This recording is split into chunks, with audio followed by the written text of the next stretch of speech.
আসসালামু আলাইকুম। আমার প্রিয় আপু ভাইয়ারা সবাই কেমন আছেন? আশা করি আল্লাহর রহমতে ভালো আছেন, সুস্থ আছেন। চলে আসলাম আজকে আরেকটি নতুন ব্লগ ভিডিও শেয়ার করতে। আমরা যেহেতু গ্রামে বাস করি, আর গ্রামে আমরা যারা বাস করি আর আমরা যারা গ্রামের বউ, তারা কিন্তু টুকটাক বাড়িতে চেষ্টা করি কোনো না কোনো কিছু করার। আমিও কিন্তু তার ব্যতিক্রম না।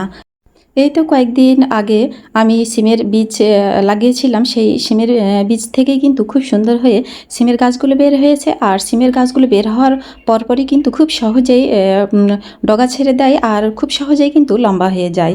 তো কয়েকদিন হলো ডগা ছেড়ে দিয়েছে দেখছি, কিন্তু কিছু একটা ডগাতে দিয়ে দিব কোনো ডালপালা কমচি টমচি। তো এই ধরনের কিছু একটু দিলে কি হয় যে আশ্রয় পায় ডগাগুলো, আর শক্তিশালী হয়। খুব সহজেই কিন্তু ডগাগুলো তরতর করে ওপর দিকে উঠে যায়। যেহেতু সিমের গাছগুলো লতানো হয়, তো কিছুতেই সময় সুযোগ হয়ে উঠছিল না। তো আজকে ফাইনালি ভাবলাম যে সকালে সব কাজ শেষ করে সামনের দিকের এই কাজটাও করে নিব।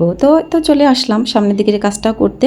সিমের গাছে আমি এখন বাঁশের কঞ্চিগুলো দিয়ে দিচ্ছি, সুন্দর করে লতাগুলো একটু ধরিয়েও দিব, কারণ লতাগুলো মাটিতে এদিক ওদিকে ছড়িয়ে গিয়েছে। যেহেতু আমার দিতে দেরি হয়ে গেছে, তাই আমি দিয়ে দিচ্ছি। আর গ্রামে থাকি বলেই কিন্তু এই ধরনের শাকসবজির চাষগুলো করতে পারি টুকটাক। যেমন আমার ছাদেও আছে, বাড়ির আশেপাশেও টুকটাক গাছপালা আছে। আমরা যারা গ্রামে আছি তারা কিন্তু আমরা সবাই কম বেশি হাঁস মুরগি গরু ছাগল আর এই ধরনের সবজি চাষ কিন্তু বাড়িতেই করে থাকি। এটা আমরা গ্রামের প্রত্যেকটা বউরাই কম বেশি করে থাকি। আমার আশেপাশে অনেক বউ এরকম আছে, ওরাও কিন্তু আমার মতো করেই টুকটাক করে। যাদের গাছপালাগুলো আমি দেখতে যাই, আমার বাড়িতে আসলে ওরাও দেখে। যাই হোক, বেশ ভালোই লাগে। আর ছোটোবেলা থেকেই আমি বাইরে বড় হলেও এই ধরনের গাছপালা হাঁস মুরগি এগুলোর উপরে কিন্তু প্রচুর একটা আমার লোভ ছিল। কেন জানি ছোটোবেলা থেকেই খুব ভালো লাগতো। আর আমার আব্বাও কিন্তু গরু ছাগল তারপরে হচ্ছে কবুতর এগুলো কিন্তু পোষা খুব পছন্দ করতো। তো যাই হোক, সামনের দিকে কাজ শেষ করলাম। আর ওই যে পরের হচ্ছে চাকর হলে নিজের ইচ্ছার কোনো দাম থাকে না, সময়েরও কোনো দাম থাকে না। তো ছোট্ট একটা চাকরি করি, তাই তো সেখানে মাঝে মাঝে হঠাৎ হঠাৎ করে অফিসে ছুটে যেতে হয়। আজকেও সেটা ব্যতিক্রম না। হঠাৎ করে ডাক পড়লো আর ছুটে চলে গেলাম। আর আসার সময় কিন্তু কিছু সবজিও নিয়ে চলে আসলাম। আর অফিসে যাওয়ার আগে কিন্তু আমি গরুর মাংসগুলো ফ্রিজ থেকে বের করে ভিজিয়ে রেখে গিয়েছিলাম। আমি জানি যে অফিসে ছোট্ট একটা কাজের জন্য গেলেও 1 ঘন্টা তো সময় লেগেই যায়, আর এসে রান্নাবান্না করতে কিন্তু অনেক দেরি হয়ে যাবে। তাই ভেবেই মাংসগুলো আমি ভিজিয়ে রেখে চলে গিয়েছিলাম। আর আজকে আমি দেখেই নিশ্চয়ই বুঝতে পেরেছেন যে কি রান্না করব। আজকে আমি ছেঁচা গরুর মাংস রান্না করব। আর এটা বেশ অনেক দিন থেকে রান্না করব ভেবেও রান্না কিন্তু করাই হচ্ছিল না। তো আজকে ফাইনালি কিন্তু আমি ছেঁচা গরুর মাংস রান্না করেই নিব। তো মাংসগুলো সুন্দর করে আমি ছেঁচে নিব, আর এমনভাবে মাংসগুলো ছেঁচে নিব যেন মাংসগুলো টান দিলে হাত দিয়ে টান দিলে কিন্তু যেন টুকরো টুকরো হয়ে ছিঁড়ে যায়। তো এভাবেই কিন্তু মাংস ছেঁচে নিলে একটু বেশি ভালো।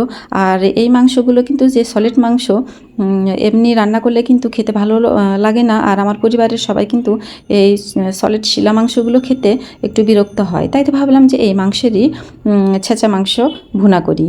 আর এই তো একটু আসার সময় বাজার থেকে আমি একটা পেঁপে নিয়ে এসেছিলাম, আর ভাবলাম যে এই পেঁপেটাও একটু অল্প একটু ছেঁচে দিয়ে দিই। আর এই পেঁপেটা কিন্তু আমার মানে ঝোল গাঢ় করবে, সুন্দর সেদ্ধ হয়ে মাংসের সঙ্গে কিন্তু মাখা মাখা হয়ে যাবে, তাহলে আমার ঝোলটা বেশ গাঢ় হবে।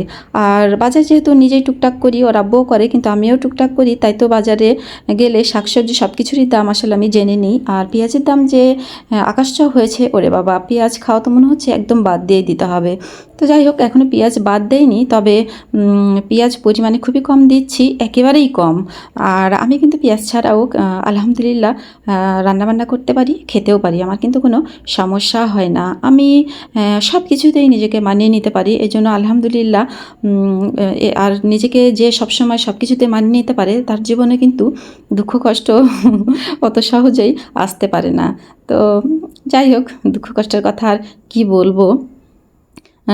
সব কিছুর মাঝেও যদি মনে করি যে ভালো আছি, তাহলেই আলহামদুলিল্লাহ ভালো আছি। আর সব কিছু থাকার পরেও যদি মনে করি ভালো নেই, তাহলে তো ভালো নেই। তো কখনোই ওই রকম কিছু মনে করা আসলে উচিত না। ওইরকম কিছু সহজেই মনে করি না, কিন্তু মন তো মাঝে মাঝে একটু ডিস্টার্ব করে। তো এখানে কিন্তু আমি মাংসগুলো খুব সুন্দর করে হাতে মাখিয়ে নিলাম। আমার হাতে সময় নেই, যেহেতু অনেক দেরি হয়ে গিয়েছে, তাই তো মাখিয়েই কিন্তু আমি মাংসগুলো প্রেসারে দিয়ে দিচ্ছি। আর আলু তো আমার পরিবারের ওদের জন্য দিতে হয়। যদি আলু অন্য কোনোভাবে আলাদাভাবে সবজি করে রান্না করতাম, তাহলে কিন্তু আর মাংসে দিতাম না। আর আজকে অল্প রান্নাবান্না করব, সময়ও কম, আর খুব বেশি কিছু রান্না করতে পারবো না সময়ের মধ্যে, কারণ ওর আব্বু চলে আসবে টিফিন খেতে। তার জন্য খুব তাড়াহুড়ো করে রান্নাগুলো সেরে নিচ্ছি। আসলে চাকরি বাকরি ছোট হোক বড় হোক, যেমনই হোক না কেন, চাকরি বাকরি করা আসলে খুব কঠিন।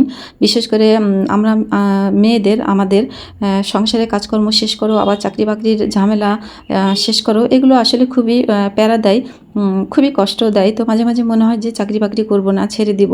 আবার মনে হয় যে না, আর তো বেশি দিন না, এটা তো খুব তাড়াতাড়ি শেষ হয়ে যাবে, এই চাকরিটার তো একটা নির্দিষ্ট সময় আছে। তো সে কারণে ধরে রেখেছি। আর সংসারে তো আসলে অর্থের ভীষণ প্রয়োজন। তো সে কারণেই আসলে অনেক কষ্ট হলেও আমি চাকরি বাকরি কিন্তু ছেড়ে দিতে পারছি না। তো কথা বলতে বলতে আমার মাংস কিন্তু প্রেসারে সেদ্ধ করা হয়ে গেছে। আর এখন আমি ছেঁচা মাংসটা কিন্তু বাগার দিয়ে নিচ্ছি। আর ওই যে অল্প পরিমাণ পেঁয়াজ দিব বলেছি, অল্পই পেঁয়াজ দিয়েছি, শুকনো মরিচ দিয়েছি, তেল দিয়ে মাংসটা আমি বাগারে দিয়ে দিলাম। আর মাংসটা এখন কিছু আমি কিন্তু রসুনের কোয়াও দিয়ে দিলাম গোটা। আর বেশ কিছুক্ষণ কিন্তু আমি এখন এভাবেই রান্না করে নিব। যদিও ভিডিওতে একেবারে অতক্ষণ ধরে কোনো কিছু দেখানো হয় না। এমনিতে আমার প্রিয় আপুরা হয়তো বিরক্ত হয় যে কি একঘেয়েমি শুধু ভিডিও দেয়, দেখতে ভালো লাগে না, হয়তো এমনই মনে করে। তো যাই হোক, একঘেয়েমি দূর করার জন্য আমি চেষ্টা করি অনেক কিছুই করার, নিজের বুদ্ধিতে, নিজে পরিশ্রম করে। জানি না কতটা একঘেয়েমি আমার প্রিয় আপুদের, ভাইয়াদের দূর করতে পারি। তো এই ফাঁকে কিন্তু আমি আমার জন্য ডাঁটা কিনে এনেছিলাম, সেই ডাঁটাটাও রান্না করে নিলাম। ডাঁটা খেতে আমার ভীষণ ভালো লাগে। রান্নাবান্না শেষ আলহামদুলিল্লাহ। আর কলমি শাক ভাজিও থেকে গিয়েছিল, সেটাও টেবিলে সুন্দর করে সাজিয়ে গুছিয়ে রেখে দিচ্ছি, কারণ একদম সময় হয়ে গেছে আর আব্বু চলে আসবে। আর রাইস কুকারের পাত্রটা সহই কিন্তু আমি টেবিলে নিয়ে এসে রাখি, এটা আমি বরাবরই এমনই করি। তো সব কিছু গুছানোর পরেই ওর আব্বু চলে এসেছে।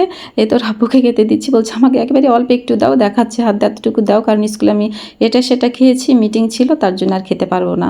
তো ওর আব্বু বরাবরই এমনই করে, অন্য কিছু খেলে একদমই ভাত খেতে পারে না।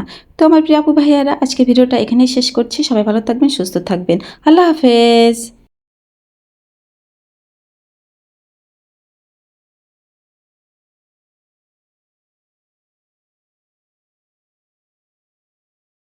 একটু কিছু খেলে ভাত আর খেতে পারে না। তো যাই হোক, আমার প্রিয় আপু ভাইয়ারা, ভিডিওটা এখানে শেষ করছি। আল্লাহ হাফেজ।